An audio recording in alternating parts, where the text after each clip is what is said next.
warahmatullahi wabarakatuh. Perkenalkan, nama saya Fani Septia Rahayu, BP 191055-2006. Saya jurusan Manajemen Genap, Fakultas Ekonomi Universitas Andalas. Di video ini saya akan menjelaskan bagaimana teori jaringan kerja atau manajemen proyek. Menjelaskan metode jaringan kerja. Metode jaringan kerja ini diperlukan dalam perencanaan sebuah proyek agar proyek bisa berjalan dengan efektif dan seefisien mungkin, yang sehingga dikenal dengan manajemen proyek.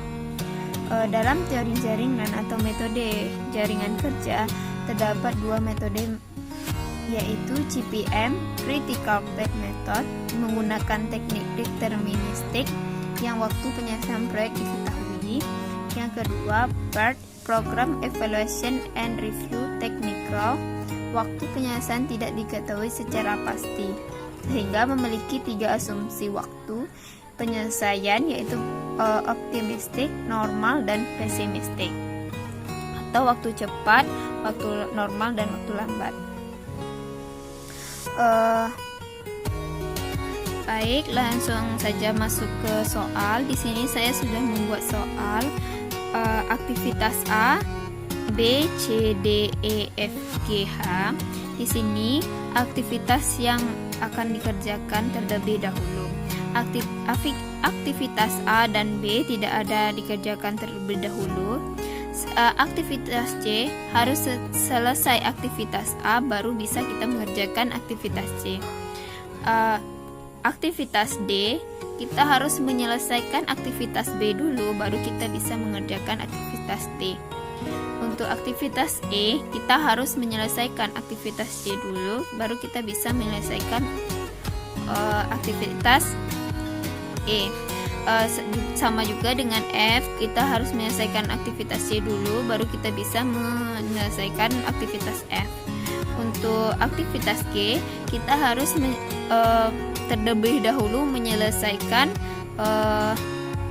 aktivitas D dan E supaya kita bisa melakukan aktivitas G. Selanjutnya,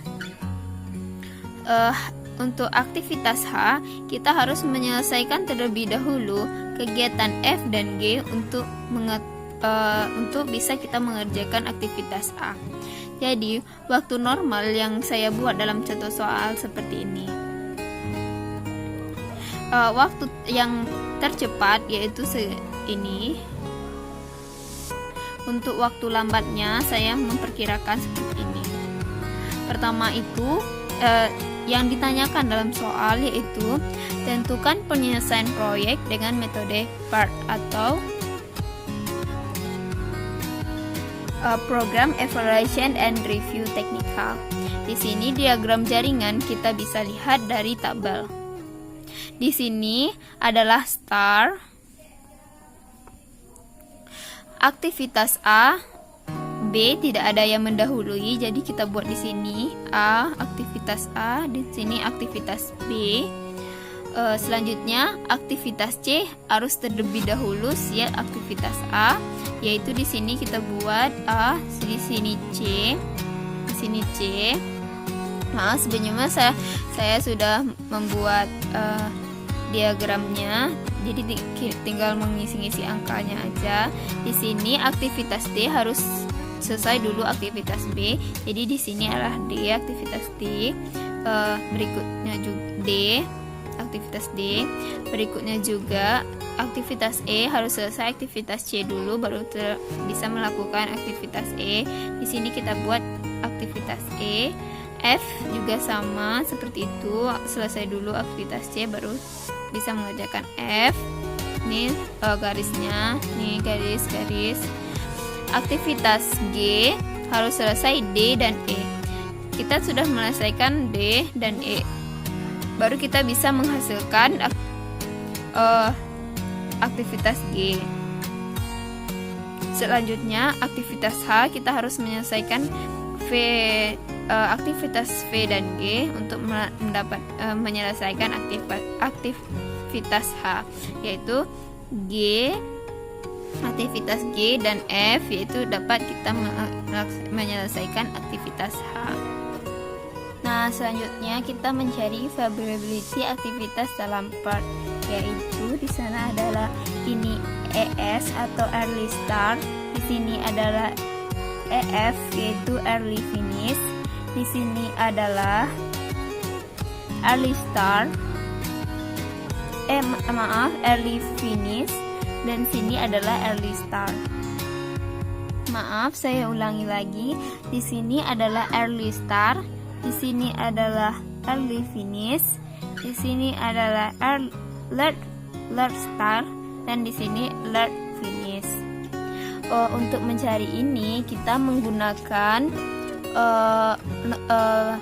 waktu normal ini untuk mengisi diagram yang untuk favorabilitas aktivitas dalam part. Seperti jaringan tadi, diagram tadi sama dengan jaringan, bedanya kita menentukan ES, EF, LS, dan LF. Di sini kita kasih kode lagi A, B, C, D, E, F, G, H. Jadi kita mengisi untuk start 0, kita belum mulai apa-apa. Di A kita di sini kita bisa, teman-teman bisa lihat waktu normalnya kalian isi di diagram kode A. Misalnya kode A adalah 6, kita buat di sini. Selanjutnya kalian buat di semua nilai waktu normal tadi di bawah-bawah angka ini. Nah, di sini saya sudah membuat waktu normalnya. Jadi di sini A dan B tidak ada yang mendahului. Jadi early startnya adalah 0, sama-sama 0. Jadi 0 tambah 6 berarti dia menyelesaikan 6 minggu. Jadi sini saya menghitung 6 minggu, di sini 4 minggu. Selanjutnya A untuk menyelesaikan pekerjaan C, kita harus menyelesaikan A dulu. Jadi kita ngambil di untuk early startnya yaitu 6. Jadi kita jumlahin berarti 11 minggu untuk mengerjakan C. Yang D juga begitu. Kita untuk early startnya kita ambil 4. Di sini adalah 5. Jadi waktu normalnya adalah 5. Jadi untuk early finishnya yaitu 9. Selanjutnya seperti itu juga. Di sini E adalah setelah C dikerjakan berarti 11. Di sini 2 berarti 13 ditambahkan. Seperti ini juga. Di sini setelah C siap dulu baru F bisa menjalankan aktivitasnya. Jadi 11 ditambah 4 adalah 15. Di sini untuk aktivitas G, karena kita ada 2 sebelum menyelesaikannya, kita ambil nilai yang paling tinggi. Yang nilai paling tinggi yaitu 13. Di sini kita taruh di early start dan early finishnya kita tambahin jadi 15. Sama juga dengan aktivitas H, kita mengambil nilai yang paling tinggi. Karena sama-sama 15, kita masukkan 15 ditambah 4 adalah 19. Nah, selanjutnya untuk menghitung early finish dan early start, kita pertama-tama kita bergerak dari kanan ke kiri untuk menuju start lagi. Di sini kita buat 19 minggu. Jadi di sini kita kurangi 19 dikurang 4 adalah 15. Di sini hanya 1, di sini berarti kita 15 dikurang 2 adalah 13. Juga seperti itu, 15 dikurang 4 adalah 11. Lanjut seperti itu lagi. Di sini adalah 13 dikurang 2 adalah 11.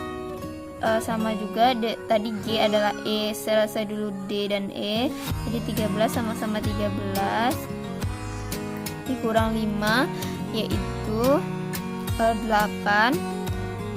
C di sini untuk selesai C ada 2, E dan F. Jadi kita ambil nilai paling kecil karena sama-sama 11. Kita masukin 11 dikurang 5 adalah 6. Di sini juga 6 dikurang 6 sama dengan 0. Di sini 8 kurang 4 adalah 4. Jadi kita bisa dari sini saja kita sudah bisa menentukan jalur kritis. Kalau dari diagram ini kita mendapatkan jalur kritisnya, yaitu A, aktivitas A, aktivitas C, aktivitas E, aktivitas F, aktivitas G, dan aktivitas H.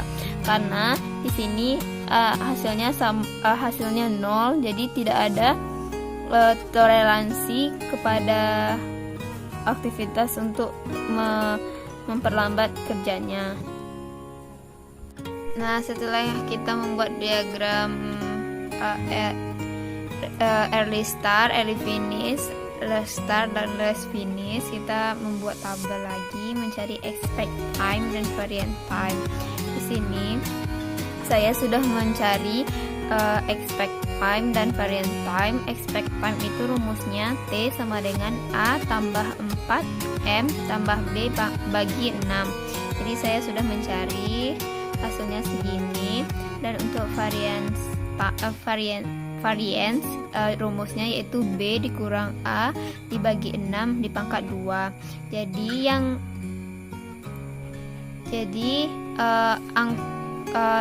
Yang saya bulatin merah itu adalah jalur kritis. Yang jalur kritis A, C, E, F, G, dan H. Itu adalah jalur kritis yang saya lingkari dengan pena warna merah itu. Setelah mencari expect time dan variant time, sekarang kita mencari project variance. Project variance itu rumusnya sigma dikali variance kegiatan pada jalur kritis, yaitu S2 sama dengan 1 tambah 0,1 tambah 0,1 tambah 0,1 tambah 0,1 tambah 0,1, yaitu yang ini terdapat pada jalur kritis, hasilnya 1,5. Berikutnya yaitu project standar deviasi, yaitu dengan rumus S sama dengan akar project varian. Akar project varian ini diakarkan yaitu 1,5 akar 1,5 yaitu 1,22. Nah, selanjutnya saya akan mencoba mencari dengan aplikasi atau software. Di sini saya menggunakan aplikasi POM, yang mana kode POM-nya itu POM for Windows 3.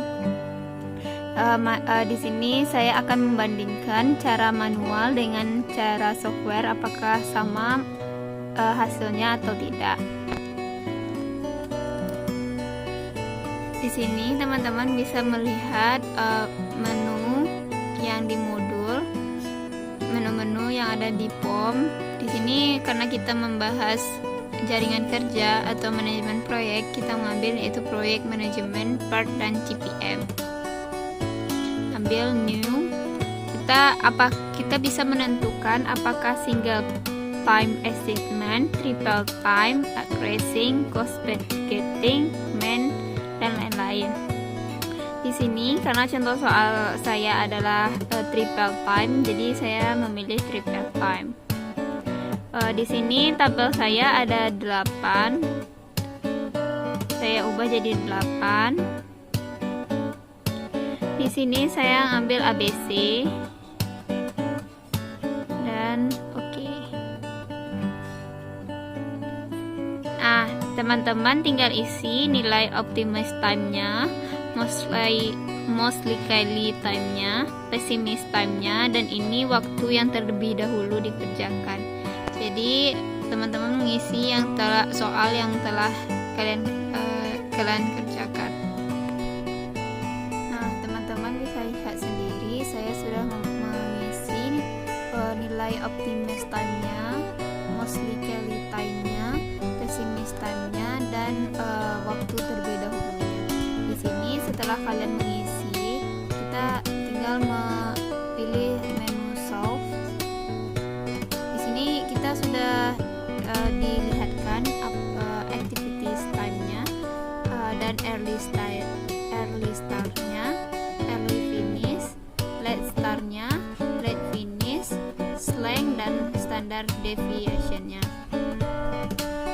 Jadi standard deviation-nya saya juga dapat segini, dan ini yang 0, 0, 0 ini adalah jalur kritisnya, ya, dimana yang dimaksud jalur kritisnya itu tidak ada lagi toleransi untuk menyelesaikan proyek tersebut. Nah, kalau ada 4 ini berarti ada 4 minggu lagi untuk proyek itu bisa ditunda.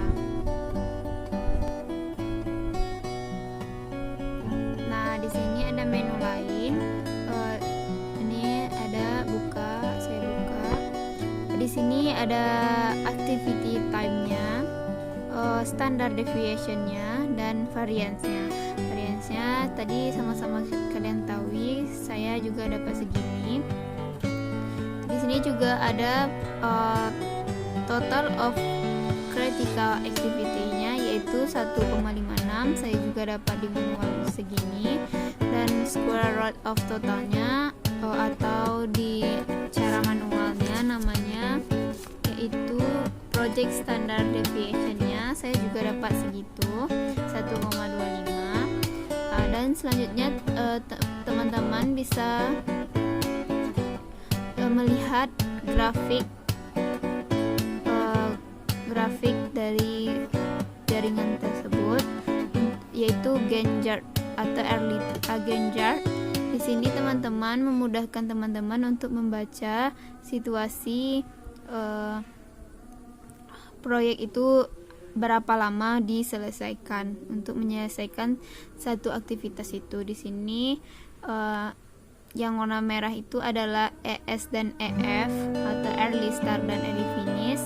Critical ini adalah, dan yang merah adalah critical. Nah, sekian terlebih dahulu. Mohon maaf bila ada kesalahan dan kekurangan. Terima kasih teman-teman dan yang lain-lainnya. Maaf sebelumnya, di sini juga ada jaringannya, dimana kalian membuatnya. Di sini memulai, ini C, ini untuk D, C sebelum E, F sebelum C selesai, G, E dan D baru bisa dikerjakan G, untuk H selesai dulu G dan F baru bisa kita mengerjakan H. Sama kayak grafik yang manual tadi, di sini kita juga bisa melihat grafiknya. Sekian teman-teman video saya. Mohon maaf bila ada kekurangan. Teman-teman bisa menggunakan aplikasi ini untuk memudahkan teman-teman mencari untuk proyek manajemen atau manajemen proyek. Sekian video saya tentang cara manual dan software tentang jaringan kerja. Mohon maaf bila ada kekurangan dan kesalahan. Di sini saya juga belajar. Wabillahi taufiq wal hidayah. Wassalamualaikum warahmatullahi wabarakatuh.